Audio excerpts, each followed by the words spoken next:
हरि ओम मुख से गोविंद भजो प्यारे, हरि ओम मुख से गोविंद भजो प्यारे, गोपाल भजो प्यारे, गोविंद भजो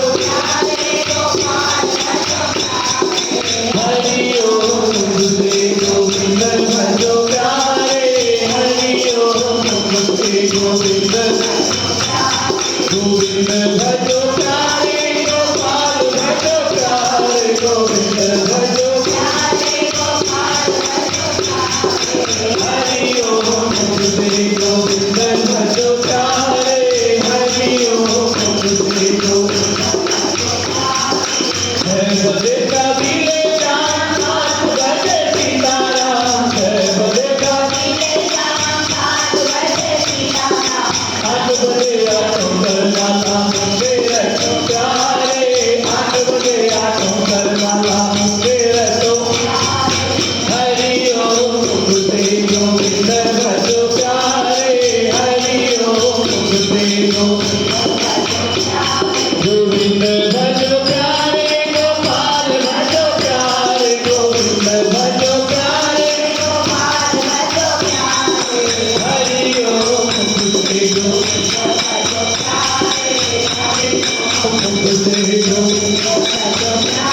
गोविंद भजो प्यारे, गोपाल भजो प्यारे, गोविंद हरि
सदा करे कल्याण सियावर राम जय जय राम मेरे प्रभु राम अवधपति राम जय वृंदावन के बिहारी लाल अपने गुरु महाराज जी।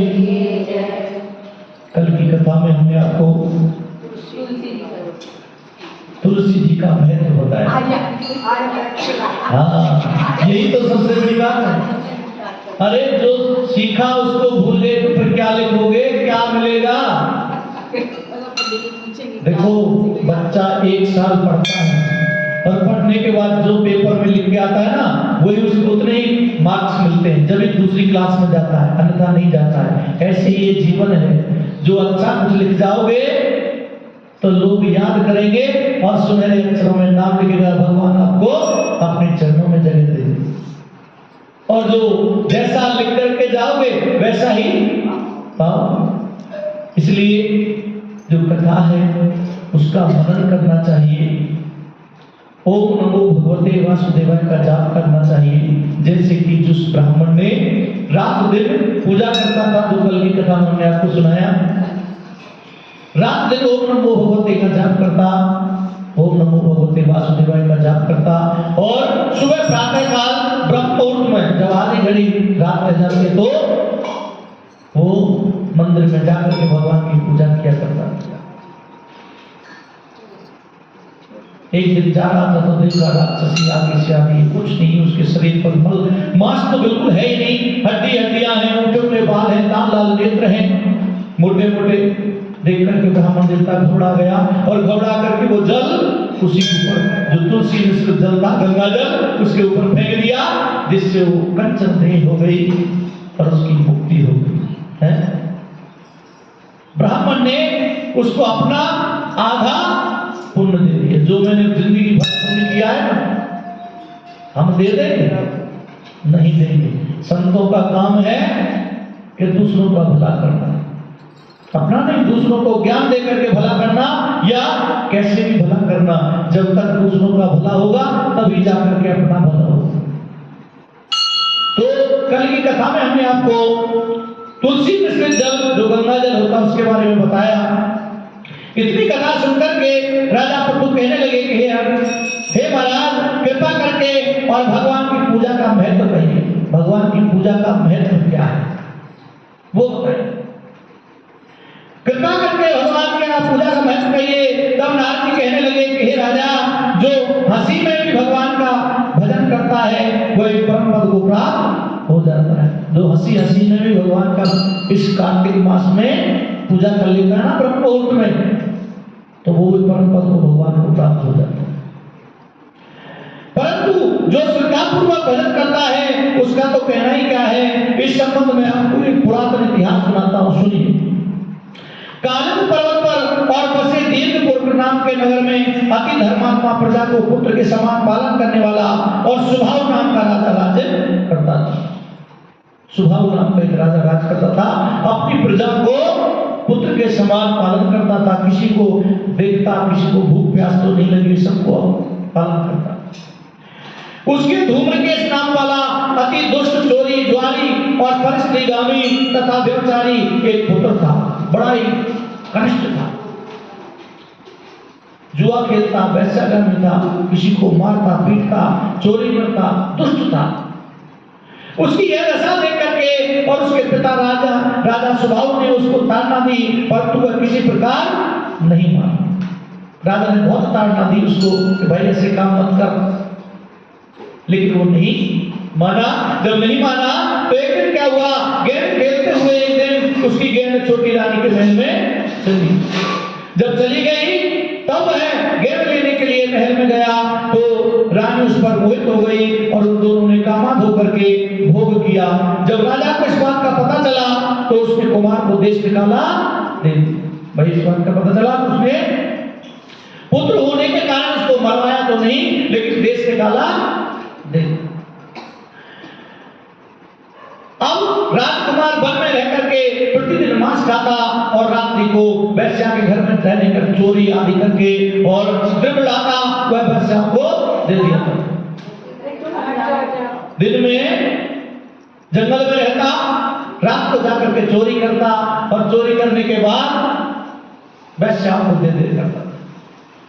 जब दे देता, इस प्रकार फिरते फिरते वह एक दिन वृंदावन में आ गया। मैंने आपको देखा ना, आपको चक्कर कोई बात नहीं करी। एक दिन घूमते घूमते वृंदावन में आ गया तो कुछ समय बाद सतव्रत नाम वाला एक भगवान का, विष्णु का भक्त था। सत्य में बात, वो भगवान का भक्त था, अपना घर बार छोड़ करके और कार्तिक मास में भगवान का पूजन करता था। वो अपने घर को छोड़ करके वृंदावन में जाकर के कार्तिक मास में रहता था। सबसे बड़ा वृंदावन में जो इस कार्तिक मास को करता है, गंगा जी का उसका, जमुना जी का स्नान करता है, भगवान बांके बिहारी जी का दर्शन करता है। धामों में धाम, एक धाम कौन सा है? वृंदावन। चारों धामों में एक धाम, अलग ही धाम। जब प्रयागराज में और कुंभ लगा तो सब देवता वहां कुंभ में आए, लेकिन वृंदावन से कोई नहीं गया। जब पूछा कि भाई इतने सब देवता यहाँ आए हैं और यहाँ से कोई नहीं आया, तो आए यहाँ करके पूछा, भाई महाराज सबसे बड़ा धाम तो यही है। तो सब देवता वृंदावन में आए, अलग से कुंभ लगाया। तो वृंदावन की महिमा तो अपरंपार है। वहां भगवान साक्षात दर्शन देते हैं। कोई सच्चा भक्त होता है उसी को दर्शन अवश्य देते हैं। आप कभी वृंदावन में गए हो ना, तो एक सुदामा के नाम से आश्रम बना हुआ है। वो सुदामा प्रतिदिन वृंदावन से जाकर के और गिरिराज जी की परिक्रमा लगा के आता। प्रातः काल उठता और उठ करके गिरिराज जी की परिक्रमा लगा करके फिर वृंदावन आता। धीरे धीरे यही कार्य चलता रहा। वृद्ध हो गया। जब वृद्ध हो गया, बेचारे से चला नहीं गया। जब नहीं चला गया तो भगवान से प्रार्थना करने लगा, प्रभु अब मैं क्या करूं, मैंने तो नियम दे रखा था कि मैं गिरिराज जी की परिक्रमा करूं। तो स्वयं भगवान गिरिराज जी चल करके और एक पत्थर लेकर के आए और वहीं वो पत्थर को विराजमान किया और उससे कहा, हे सुदामा आओ इसकी परिक्रमा करो। अगर एक परिक्रमा कोई लगा लेगा तो गिरिराज जी की परिक्रमा। वृंदावन में एक आश्रम है, उसकी अगर एक परिक्रमा लगा लो तो समझ लो गिरिराज जी की परिक्रमा। तो जो भी भक्ति भाव से पूजन करता है वृंदावन में जाकर के उसको भगवान अवश्य प्राप्त होते हैं। तो ब्राह्मण देवता अपने घर बार छोड़ करके हर कार्तिक मास में वृंदावन में जाकर के पूजा किया करता है और वह केवल कंदमूल फल खा करके ही और अपना गुजारा किया करता था। भगवान से प्रार्थना करता था, हे भगवान इस दुखी रूपी समुद्र में डूबते हुए कुछ दिन की रक्षा कीजिए, रक्षा कीजिए। श्री राधा सहित मेरे इस आपको नमस्कार को स्वीकार कीजिए। डेली यही कहता था, हे प्रभु इस संसार सागर में मैं डूब रहा हूँ, मेरी रक्षा कीजिए और राधा सहित मेरे स्वर्ग को स्वीकार कीजिए। वह प्रेम से मगन होकर के रोने भी लग जाता था। कभी कभी भगवान के प्रेम में इतना व्यग्र हो जाता था कि रोने लग जाता, क्योंकि सच्चा भक्त वही होता है जिसको किसी और से कोई मतलब नहीं, मोह माया से मतलब नहीं, प्रभु में ध्यान लगाना। कितने भक्तों की कथाएं हैं। भगवान सब पर प्रसन्न होते हैं। भगवान कभी ये नहीं देखते इसके पास धन कितना है, किसके पास धन नहीं है, वो सबको समान है, क्योंकि हम सब भगवान के अंश से ही यहाँ आए हैं। सब जीव भगवान अविनाशी है। तब कभी रोने लग जाता। इस प्रकार वह नित्य प्रतिदिन करता। देवलोक से एक दिन घूम के सुने उस ब्राह्मण की यह क्रिया देखी। तब रात्रि को घर आकर के वहां आकर के वैष्णवी सामने उसने मिट्टी की मूर्ति बना करके वैसे ही कृत्य किया। अंत में उसी बात की स्तुति करते हुए रात्रि को वैश्या के घर में ही सो गया। जैसे वो बनिया करता था, वो ब्राह्मण देवता एक मूर्ति बनाता और बनाकर उसके आगे कभी भोग लगाता, कभी परिक्रमा करता, कभी नतमस्तक होता, फिर दूध दही से उसको पूजा करता था। ऐसे ही हंसी हंसी में वो धूम्रकेतु जो राजा का पुत्र था, वो जब वृंदावन में पहुंच गया तो उस वैश्य को देखा वो क्या कर रहा है। उसने देखा तो देख करके जैसे उसने किया वैसे ही उसने रात को जाकर के वैश्या के घर में और एक मूर्ति बनवाई, मिट्टी की मूर्ति बनाई, बना करके जैसे उसने किया पूरी रात ऐसे ही करता रहा। जब करता रहा तो देवयोग से राजा के दूत भी उस समय वहां पर आ गए। वैश्या के घर में छापा पड़ गया तो राजा के सिपाही आ गए और उन्होंने हाथ से धूम के तो वहां मारा है। उनके हाथ से वो भागा तो भाग करके वही वो खत्म हो गया। जब खत्म हो गया और यमदूत उसको मार पीट करके पापी शब्द पे मारते हुए पकड़ करके और यमराज के पास लाए। ये तो बड़ा पापी है, इसने कोई पुण्य नहीं किया, दिन रात वैश्यगामी रहा और जुआ खेलता, परिस्थितिगामी था, इसको तो नरक भोगना पड़ेगा, नरकों में जाएगा। तब उसको देखते ही यमराज खड़े हो गए, तब उसको पाद अर्घ आदि प्रदान किया, फिर अपने दूतों से कहा कि तुमको धिक्कार है जब तुमसे हमारा कहना है कि विष्णु भक्तों को यहाँ पर मत लाया, क्योंकि यहाँ विष्णु भक्तों को मत लाया, क्योंकि ये है कि नरक वही भोगता है जो पापी होता है, जो भगवान का भक्त होता है वो विष्णु लोक हो जाता है। क्योंकि यमराज कहते हैं जो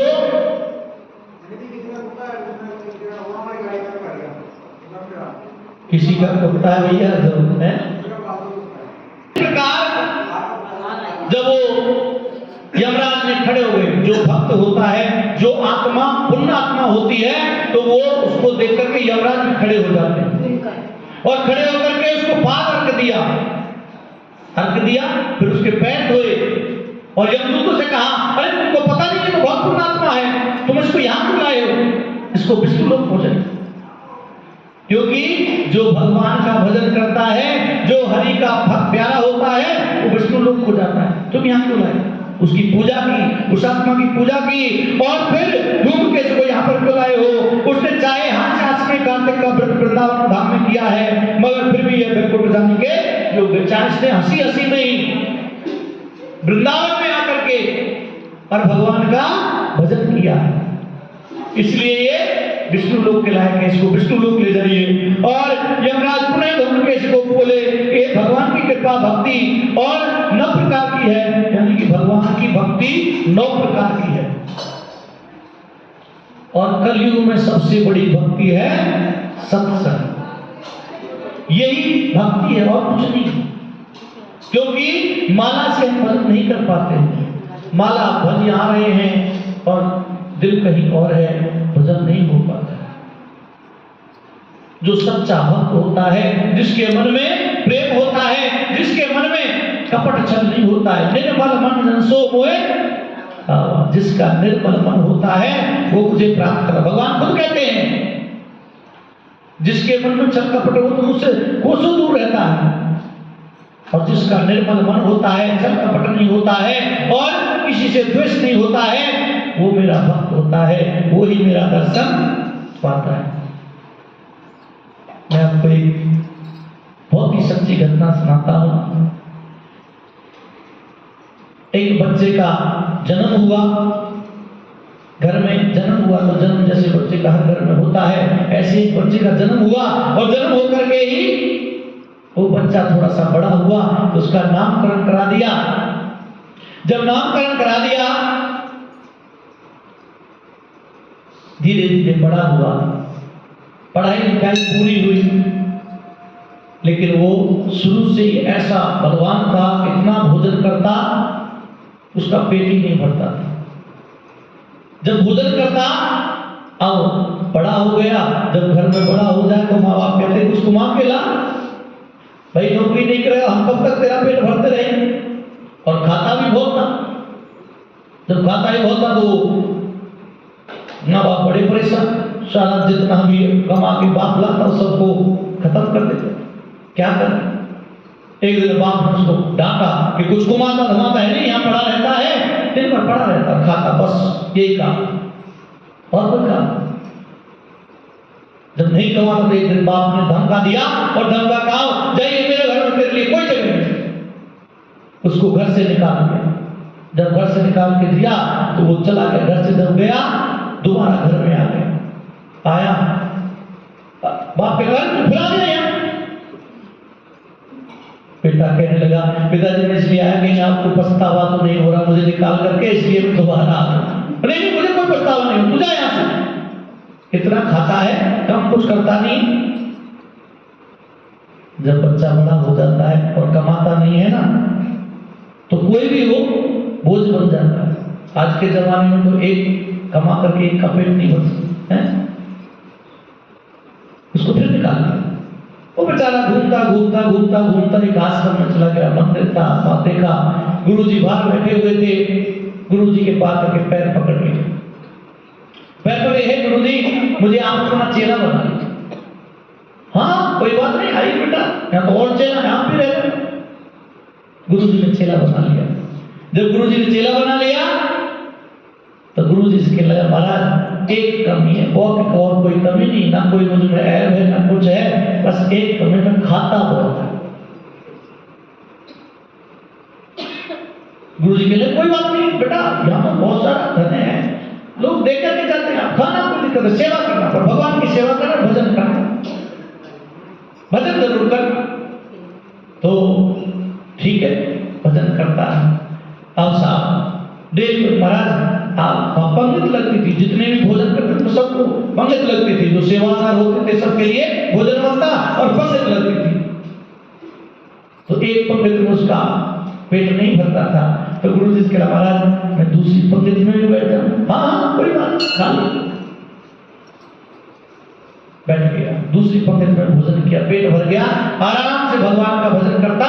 एक कुटिया दे दी, वहीं गऊ की सेवा करता, भगवान की सेवा करता, मंदिर में अपना सेवा किया। 15 दिन बाद एकादशी आई तो सब चूल्हा बत्ती सब बंद। वो देखने गया कि महाराज ये क्या बात है, आज तो सब कुछ बंद है। अरे आज तुझे नहीं पता आज एकादशी, यहाँ भोजन नहीं बनेगा, बिल्कुल यहाँ तो भूखा रहना पड़ेगा। तो महाराज मैं भूखा रहा तो मर जाऊंगा, मैं तो भूखा रह नहीं सकता। गुरुजी बोले, अगर ऐसी बात है नहीं लग सकता तो ये ले, कुछ ले जा और बाहर जा करके बना करके खा लेना। यहाँ और पास में ना, मंदिर के और पास में नहीं, क्योंकि यहाँ तो आज बिल्कुल अन्न का भोग नहीं लगेगा। उसको 1 किलो आटा, गुड़, चीनी, दाल, जो भी भोजन का सामान था, बर्तन दे दिए। तो वो चला गया नदी के किनारे और वहां, हाँ एक काम करना, जब भी बनाए तो भगवान को भोग जरूर लगे। प्रसाद जो भी बने उसमें से भगवान को अवश्य भोग लगाना, क्योंकि बिना भोग के जो प्रसाद जो हमने बनाया है, अगर उसका भोग नहीं लगाया तो वो प्रसाद नहीं होता है, वो तो खाना होता है, खाना खाया ना है। और जो प्रसाद है वो प्राप्त किया जाता है, इसलिए भगवान का भोग लगाना, तभी जाकर के तुम्हें कुछ मिले। ठीक है गुरुजी, तो 1 किलो आटा दे दिया और गुड़, चीनी, दाल जो भी थे वो सब कुछ लेकर के और नदी के किनारे चला गया।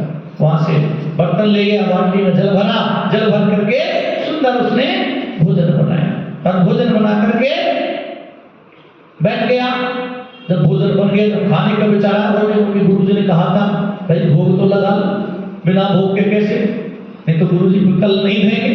कहने लगा, आओ श्याम जी कन्हैया नंद लाल जी, मेरे भोजन का भोग तुम लगाओ जी। आओ राम जी कन्हैया नंद लाल जी, मेरे भोजन का भोग तुम लगाओ जी। आगे जब ऐसा बोला तो भगवान स्वयं आकर के और हनुमान जी सहित आ गए। हनुमान जी समझ रहे, गुरु जी ने कहा एक आया नहीं तो 2 आए, रोटी तो हमने 3 ही बनाई है, क्या कब रोटी नहीं देख ले, कभी नहीं देख ले, अब जो होगा देखेंगे। बोला आओ प्रभु भोग लगाओ, तो 2 रोटी तो वो खा गए, खा करके वो चले गए। 1 रोटी उसने खा लिया अपने, आकर के बर्तन लेकर के अपने आश्रम में आ गया। 15 दिन तक तो फिर मौज रही, क्योंकि 15 दिन बाद एकादशी आती है, एकादशी आती 15 दिन बाद एकादशी, खूब मौज रही, खूब खाया। जब 15 दिन बाद फिर एकादशी आई तो भगवान कहने लगा, महाराज मैं तो भूखा मर जाऊंगा। और कोई बात नहीं, आटा दाल ले जाओ, रसम ले जाओ, भोजन बना के आप वहां खा लो। महाराज आपने भोग लगाने के लिए कहा था, आपने कहा एक आए, दो आए। गुरुजी सोचने लगे अरे इसका पेट नहीं भरा होगा, ऐसा करो दूना करके दे। तो उसने 1 किलो दिया था, उस दिन उसने 2 किलो दे दिया, 2 किलो दे दिया और 2 किलो ले जाकर के उसने तो फिर वहां बढ़िया से भोजन बनाया और बना करके फिर रख दिया और फिर रख करके बोला आओ श्याम जी का नैयानंद मेरे भोजन का भोग तुम लगाओ जी, आओ श्याम जी का नैयानंद मेरे भोजन का भोग तुम लगाओ जी। अब की बार भगवान लक्ष्मण जी को भी साथ ले आए।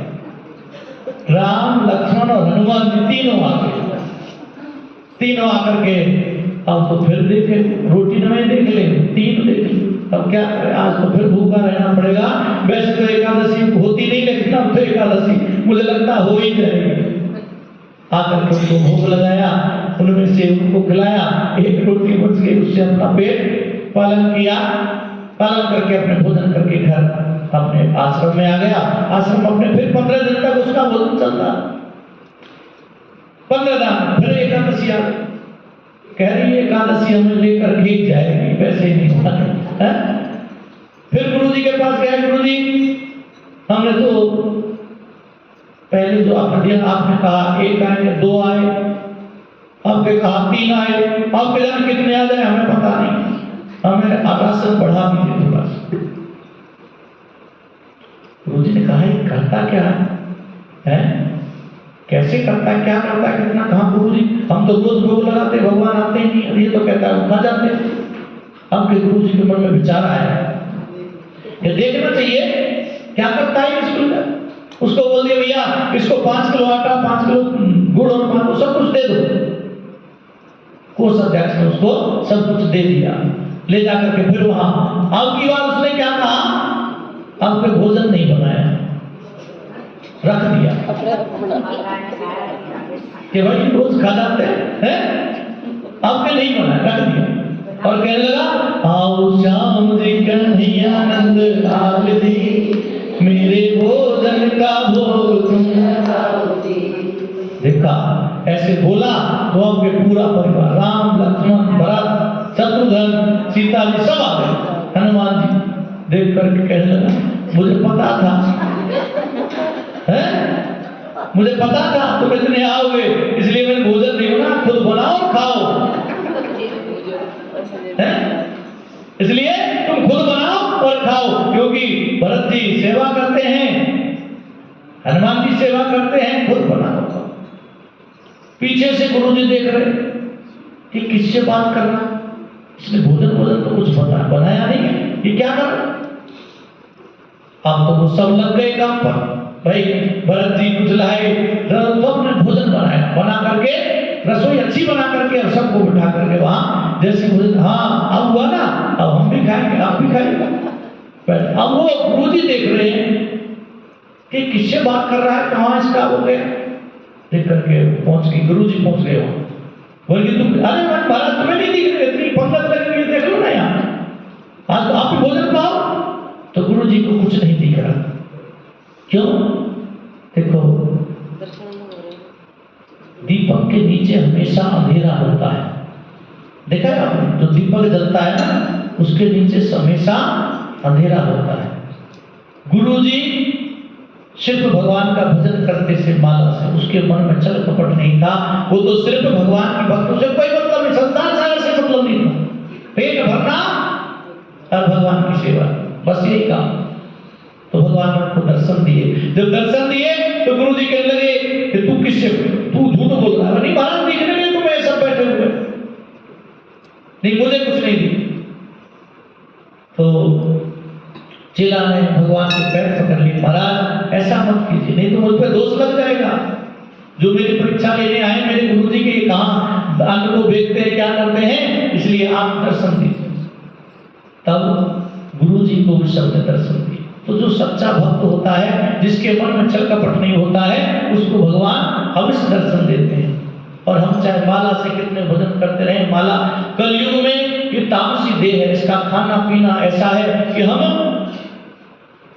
मन को इच्छित नहीं कर सकते, इंद्रियों को बस में नहीं कर सकते, क्योंकि ये इंद्रिय ही तो हमें पाप की तरफ ले जाती है, भौतिक चीजों को हमें अपने बस करती है। धूम्रकेतु जो था उसने हास्य में ही, उसके मन में कुछ नहीं था, जो वो बलिया कर रहा था वहां जमुना के पार पर, ऐसे ही उसने आकर के वैश्या के रूप में किया। जब किया तो वो आए पुलिस वाले छापा मारा तो उसी दिन खत्म हो गया। तो उसकी आत्मा जब ले जाने लगे, यम के दूत ले जा करके यमपुर पहुंचे तो यमराज खड़े हो गए कि ये तो पुण्य आत्मा है, और जहां पुण्य आत्मा होती है उसको नरक नहीं जाना पड़ता, स्वर्ग लोक जाती है, वो ब्रह्म लोक में जाती है। खड़े हो गए, उनका पूजन किया, उस आत्मा का पूजन किया, और पूजन करने के बाद अपने दूतों से कहा, तुमको ये नहीं पता कि यहां से नास्तिक लोगों को लाया, आस्तिक लोगों को मत लाया, जो भगवान के भक्त हैं उनको मत लाया। यहां सिर्फ जो अपने अहंकार में रहते हैं, तो जो मैं हूं, जो कुछ मैं हूं, मैं नहीं कुछ। भगवान कहते हैं जहां मैं है वहां मैं नहीं। इसलिए भगवान की भक्ति, भगवान तो एक नाम से प्रसन्न हो जाते हैं, लेकिन लेना दिल से चाहिए। इस प्रकार उसको स्वर्गलोक भेजा दिया। और राजा परीक्षित कीर्तन, देखो मैं आपको भक्ति बता देता हूं, जो कितने प्रकार की भक्ति होती है। सुनने से राजा परीक्षित, यानी कि सुनने से, जब कथा सुनने का राजा परीक्षित और सागर पार हो गया। सुनना, कथा हो रही हो तो सुनना और उसका मनन करना, उससे राजा परीक्षित वज्र का हो गया था। आपने सुना होगा, भागवत सुनी होगी। भागवत में राजा परीक्षित ने 7 प्रश्न किए सुखदेव जी से, और उनका सुनकर के उनको, देखो एक बात और बता देते हैं कि कोई भी आप गुरु से ज्ञान ले रहे हो, गुरु जी हमेशा शास्त्रों के आधार से चलते हैं, अपना कुछ नहीं बताते, और वो सत्य है जो शास्त्रों में लिखा है वो सत्य है। तो सुखदेव जी ने कहा कि आज भीम ने 70,000 हाथियों को पकड़ करके और अंबर में फेंक दिया, आज भी वो अंबर में घूम रहे हैं। तो राजा परीक्षित नाक सुकड़ा गए, क्यों कि गुरु जी झूठ बोल रहे हैं। तो जो गुरु जी हैं उन्होंने देखा कि राजा के मन में झूठ का थोड़ा सा महत्व आ गया है, तो उन्होंने प्राणवायु को रोक दिया और वो हाथी गिरने लगे। जब गिरने लगे, महाराज ये क्या है? परीक्षित बोले, महाराज ये क्या है? वो ये वही हाथी है जो भीम ने अंबर में फेंक दिए थे। अच्छा महाराज, अब मैं कुछ नहीं कर सकता, क्योंकि तुम्हें नाक सकोड़ी है, इसलिए तू नाक से कच्चा रह जाए। मैं तुझे वज्र का करना चाहता था, जैसे तक्षक नाग तुझे काटता नहीं, इसलिए तू नाक से कच्चा रह जाए। तो जो राजा परीक्षित था ना, वो नाक से कच्चा रह गया। जब नाक से कच्चा रह गया तो जो तक्षक, जो नाग था, जो उसके गले में डाला था, जो श्राप दिया था, वही नाग आकर के और नाक से ही डसा, फूलों में आया और फूलों में आकर के नाक से उसकी मृत्यु। बोले महाराज, अब मुझे मृत्यु से डर नहीं है। राजा परीक्षित ने कहा, मुझे मृत्यु से डर नहीं। जिसको ज्ञान हो जाता है मृत्यु तो अटल है, जिसका जन्म हुआ है उसको मृत्यु अवश्य मिली, और जिसको मृत्यु मिली है उसको जन्म अवश्य मिला है। यही है और कुछ नहीं है, यही प्रारब्ध है। भगवान कहते हैं जो मुझे बचता है वो मुझ में लीन हो जाता है, और जिसकी आकांक्षा यहाँ होती है वो बार बार जीता मरता है। तो इस प्रकार राजा परीक्षित सुनने से, कीर्तन से सुखदेव जी, कीर्तन करने से सुखदेव जी मुक्त हो गए। स्मरण से प्रहलाद, पाद सेवा से लक्ष्मी, पूजा से पृथु, और वंदना से अक्रूर, दास भाव से सुग्रीव, मित्र भाव से अर्जुन, आत्मनिवेदन से राजा बलि। जिस प्रकार परम पद को प्राप्त हुए, उसी प्रकार तुमने भी चाहे हाथ में ही भक्ति की है, पूजा, मगर फिर भी तुम स्वर्ग के अधिकारी हो। चाहे तुमने हाथ में ही पूजा की है भगवान की, लेकिन तुम भी मुक्त हो गए। और यद्यपि तुम अपने कर्म अनुसार पहले नरक के अधिकारी थे, मगर अब वैकुंठ के अधिकारी हो। पहले तुमने कर्म बुरे किए थे, इसलिए तुम नरक जा रहे थे, लेकिन अब तुमने अच्छे कर्म किए हैं तो आप स्वर्ग को जाएंगे। और कार्तिक मास में की गई भगवान की पूजा व्यर्थ नहीं जाती। कार्तिक मास में अगर थोड़ी सी पूजा कर लेते हैं तो व्यर्थ नहीं जाती है। जहां पर भगवान शालिग्राम जी वहां पर ही गंडकी नदी है और सब तीर्थ हैं। तब धूम्रकेतु यमराज से पूछने लगे कि भगवान सब नदियों को छोड़ करके गंडकी को कैसे प्राप्त हुई? यानी कि सब नदी और भी है लेकिन गंडकी को प्राप्त हुई। यमराज कहने लगे कि किसी समय और वेदसरा नाम के ऋषि सब लोगों से हित के लिए गंगा तट पर तपस्या कर रहे थे। तो उस रमणीक स्थान में उनके तप से इंद्र अत्यंत भयभीत हो गया, क्योंकि जब वो तपस्या कर रहे थे ना तो इंद्र भयभीत हो गया, क्योंकि इंद्र वही बनता है जो ज्यादा तपस्या करता है। इसलिए वो इंद्र भयभीत हो गया कि मेरे राज्य को ये ले लेगा।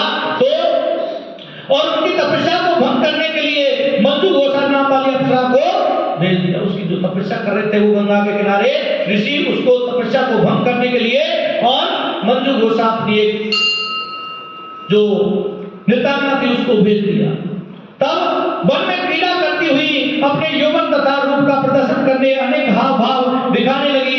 उसी समय मंजू घोषा ने मुनि के चरण का स्पर्श करते ही ऋषि के रोमांच खड़े हो गए। उस समय मंजू घोषा ने ऋषि को अपने वश में जान करके और उनके गले में अपनी भुजाएं डाली। उसने जाना कि ये ऋषि मेरे वश में हो गया है, तो उसने अपनी भुजाएं उसके गले में डाल दी। तब ऋषि ने क्रोधित होकर के श्राप दिया कि तुम क्योंकि मुझे संसार सागर में डुबाना चाहती हो, उद्यत हो गई हो, तुम नदी बन जाओ। यानी कि तुमने मुझे, मैं तो भगवान की भक्ति कर रहा हूं और तुमने इस संसार में मुझे डुबोने के लिए ये कार्य किया है, इसलिए तुम नदी हो जाओ। मंजू घोषा को श्राप दे दिया कि तुम नदी बन जाओ।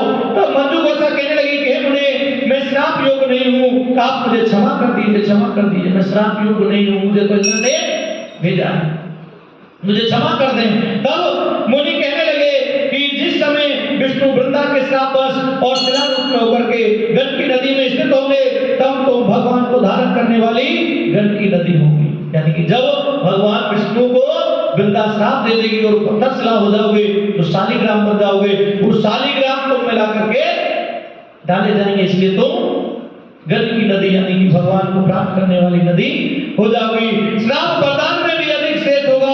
यमराज कहने लगे कि हे राजकुमार, अब तुम विष्णु लोक को जाओ। तब धूम्रकेतु सुंदर भवन में बैठ करके और विष्णु लोक में चला गया, जो कि हास्य में ही कार्तिक मास में भगवान का व्रत करता है, तप करता है, वो भी वृंदावन में जाकर के यमुना के किनारे जो पूजा करता है उसके सभी पाप तत्काल नष्ट हो जाते हैं और वो स्वर्ग को प्राप्त करता है। इसी प्रकार धूम्रकेतु की आत्मा भी भगवान में ही लीन हो गई। बोलो कार्तिक मेहतम की